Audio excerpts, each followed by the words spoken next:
모두의 건강을 생각하는 쿠키 건강 뉴스 시작합니다. 정부가 응급 환자를 지역 내 최적의 병원으로 신속하게 이송하기 위한 실행 계획을 마련했다고 전했습니다. 최근 보건복지부가 발표한 응급의료체계 개선 실행 계획에 따르면 구급대와 의료진 간 차이가 있던 중증 환자 분류 체계를 내년까지 일원화합니다. 더불어 대도시 위주의 권역별 38개 중증 응급의료센터를 오는 2025년까지 70개 이상으로 늘려 환자의 접근성을 끌어올릴 예정입니다. 또 감염병 응급 환자도 제때 치료받을 수 있도록 모든 응급의료기관에 격리병상 설치를 의무화하기로 했습니다. 일하는 시간이 길수록 노동 생산성 손실, 즉 건강 문제로 인해 업무 능력이 떨어지는 경우가 늘어난다는 분석이 제시됐습니다. 가톨릭대 서울성모병원 직업환경의학과와 서울대 예방의학교실 공동연구팀이 성인 근로자 3,800여 명의 자료를 분석했는데요. 주당 근로시간이 52시간 이상인 그룹은 주당 40시간 근무 그룹보다 노동 생산성 손실이 남성은 5.1%, 여성에서는 6.6% 더 발생하는 것으로 나타났습니다. 연구팀은 생산량 증대를 위한 장시간 노동은 장기적으로 근로자의 건강 상태를 악화시켜 오히려 노동 생산성이 악화되는 결과를 가져온다고 설명했습니다. 코로나19 장기화로 인해 집에서 커피를 즐기는 사람들이 늘어난 가운데 세균 수가 기준을 크게 초과한 인터넷 판매용 더치커피 제품들이 적발됐습니다.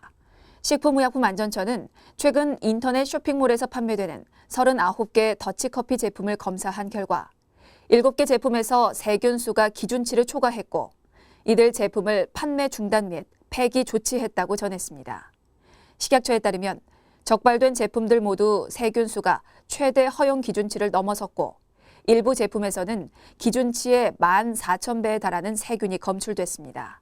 식약처는 냉수로 장시간 추출하는 더치커피의 특성상 위생관리를 제대로 하지 않을 경우 미생물이 쉽게 오염될 수 있다고 강조했습니다. 퇴행성 무릎관절염을 치료할 때 인공관절 삽입술 등을 시행하죠. 이로 인해 신장이 손상되는 부작용이 뒤따르기도 하는데요. 국내 연구진이 환자의 특성을 파악해 수술 뒤 부작용 위험을 알려주는 인공지능 프로그램을 개발했습니다. 서울대병원 정형외과 연구팀은 무릎 인공관절 수술 환자 5,700여 명의 데이터를 활용해 인공지능 예측 모델을 개발했다며 인공관절 수술을 앞둔 환자의 성별이나 신체 등급 등 6개 변수를 입력하면 수술 뒤 신장 손상 위험을 자동으로 계산한다고 밝혔습니다. 연구팀은 이 프로그램은 환자별 특성을 고려해 수술 부작용 감소를 유도할 수도 있다면서 신장 기능이 떨어지는 환자는 인공관절 수술을 주저하는 경우가 많은데 사전에 위험도를 알 수 있다면 환자의 선택에 많은 도움이 될 것이라고 덧붙였습니다. 여성이 폐경 후 적정 체중을 초과할 경우 유방암과 대장암 발병 위험이 더 커지는 것으로 나타났습니다. 삼성 서울병원 가정의학과 연구팀이 여성 600만 명을 대상으로 연구를 진행했습니다. 그 결과 폐경 이후 정상 체중 대비 과체중 그룹의 유방암 위험이 11% 커졌고 고도 비만 그룹에서는 그 위험이 54%까지 늘어났습니다. 대장암 역시 과체중일 때 6%, 비만은 13%, 고도 비만 그룹에서는 24% 높게 나타났습니다. 연구팀은 폐경 전에는 여성 호르몬인 에스트로겐이 비만의 암 유발 효과를 상쇄한 것으로 보인다며 폐경 후 비만은 암 발생에 더 강한 영향을 주는 만큼 살이 찌지 않도록 주의할 필요가 있다고 전했습니다.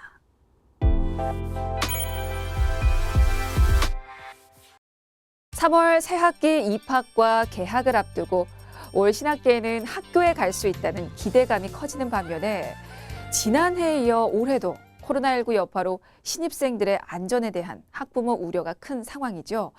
특히 일부 학부모들은 병원 가서 공연히 코로나19 바이러스에 노출될까 싶어 예방접종 일정을 차일피일 미루는 경우도 있는데요. 학생들의 건강과 안녕을 위해서라도 입학 또 개학 전에 초, 중학교 필수 예방접종을 완료할 수 있도록 신경 써 주셔야 합니다. 사실 많은 부모님들이 코로나19 상황에서도 예방접종을 꼭 해야 하나 궁금해하실 거예요. 그런데요, 초중학교 입학생의 경우 영유아 때 받은 예방접종의 면역력이 점차 감소돼 감염병 발생에 취약한 시기입니다. 등교가 시작되면 학교를 중심으로 홍역이나 유행성 이하 선염 등의 집단 발생 위험이 증가할 수 있다고 하니까요. 단체 생활로 입학생 본인뿐만 아니라 함께 공부하는 친구들의 감염병 예방을 위해 입학 전 권장하는 예방접종을 완료하는 것이 좋겠죠. 또한 코로나19가 유행하고 있는 현 상황에서 예방접종을 지연하거나 중단할 경우 코로나19 대응과 함께 홍역 등 예방접종 대상 감염병 유행에 대응해야 하는 이중고를 겪을 수 있고요. 또 만약에 코로나19 사태가 끝나더라도 외부 활동 및 해외 교류 증가 등으로 홍역 등의 예방접종 대상 감염병이 유행할 우려가 있기 때문에 제때제때 예방접종을 실시하는 것이 굉장히 중요하다고 합니다. 코로나19 유행 하나만으로도 대응하기 힘든 상황에서 다른 감염병이 유행하는 것을 예방하려면 이 집단 면역 형성이 가능한 예방접종률 유지가 중요하기 때문에 이 보호자분들이 신경 써서 코로나19 상황에서도 예방접종을 적기에 완료하도록 신경 써주시는 게 좋은데요. 초등학교 입학생이 맞아야 할 필수 예방접종은 4종입니다. 자, 디프테리아, 파상풍, 100일에 5차, 또 소아마비 4차, 홍역, 유행성 이하 선염, 풍진 2차, 또 일본 뇌염이고요. 중학교 신입생은 일단 파상풍, 디프테리아 100일에 6차와 일본 뇌염 등의 접종을 마쳐야 하고요. 중1 여학생부터는 HPV, 사람 유두종 바이러스 접종 1차도 필수로 완료해야 합니다. 참고로 2021년 1월부터는 2008년 1월 1일부터 2009년 12월 31일 사이 출생한 여성 청소년에 대해서 HPV 예방접종 무료 지원이 진행이 되는데요. 1차 접종을 마쳐야 2차 접종 비용도 지원받을 수 있다는 점 말씀을 드리겠습니다. 자, 접종을 완료하지 않은 대상자는 가까운 지정 의료기관에서 접종을 완료할 수 있도록 해주시고요. 자, 전산 등록이 누락된 경우는요, 접종받은 기관의 전산 등록을 요청하면 되는데요. 단, 예방접종 금기자는 진단받은 의료기관에 접종 금기 사유를 전산 등록 요청하면 접종하지 않아도 됩니다. 자, 예방접종 금기자 대상도 알려드리도록 하겠습니다.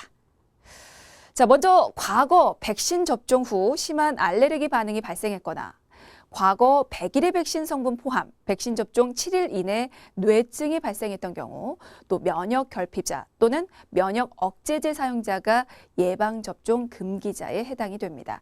하지만 고열이라든지 면역 글로불린 투여 등의 일시적인 사유나 계란 알레르기, 아토피 등은 금기 사유에 해당이 되지 않아서 접종받지 않았을 때 미완료 자료 분류가 되기 때문에 미리미리 체크해 보시는 게 좋은데요.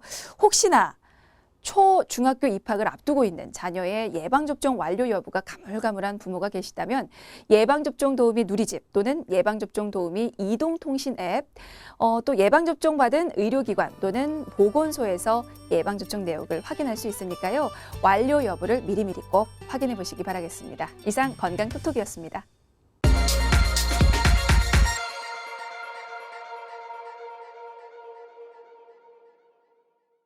쿠키 건강 뉴스 마칩니다. 시청해 주셔서 고맙습니다.